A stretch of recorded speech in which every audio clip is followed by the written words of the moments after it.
न्याय की सुबह और विवेक का पुनर्जन्म। पुलिस सायरन की आवाज में करण सिंह के बंगले पर देर रात तक हलचल रही। उसके बंगले की दीवारों ने अनगिनत रहस्यों को छुपा रखा था, लेकिन आज रात वे चुपचाप गवाह बन गए। करण सिंह को मलबे से निकालकर अस्पताल ले जाया गया, जहां उसे गंभीर चोटें आईं, लेकिन वो बच गए। न्याय का सामना करने के लिए जिंदा थे। उसके इकबालिया बयान की रिकॉर्डिंग और रामू पाका की गवाही ने केस को मजबूत कर दिया और इस बार खूंखार अपराधी को सजा मिलने की आशा जगी। अगली सुबह खबर पूरे शहर में आग की तरह फैल गई। चाय की दुकानों से लेकर अखबारों तक हर जगह लोगों की जुबान पर सिर्फ एक नाम था, इंस्पेक्टर विवेक। मीडिया ने उसके साहसी कदम को नायक का पुनरागमन बताया। विवेक ने 18 साल पहले अपने करियर की जिस ऊंचाई को छोड़ा था, आज वह उसी ऊंचाई पर लौटने को तैयार था। पुलिस मुख्यालय में विवेक को कमिश्नर के सामने पेश किया गया। कमिश्नर की आंखों में गर्व और एक नई उम्मीद थी।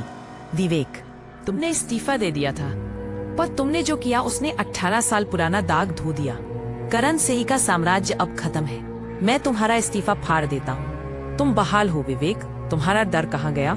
विवेक ने अपने भीतर की आंतरिक शक्ति को महसूस किया। सर, अब मुझे डर नहीं लगता। रागिनी का न्याय मेरी आखिरी चिंता थी। अब मुझे सिर्फ कानून दिखता है। उसकी आंखों में एक नई चमक थी, एक नया संकल्प।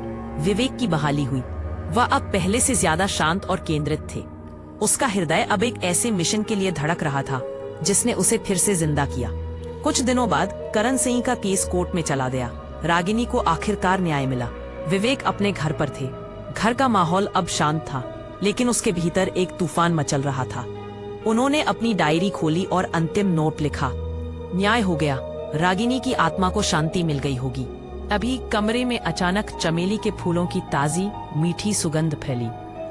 यह सुगंध इतनी स्पष्ट थी जैसे कहीं पास में ताजे फूल रखे हों। विवेक ने आंखें बंद कर ली।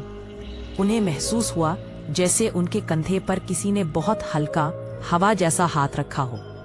उनके दिमाग में रागिनी का अंतिम संदेश स्पष्ट रूप से गूंजा।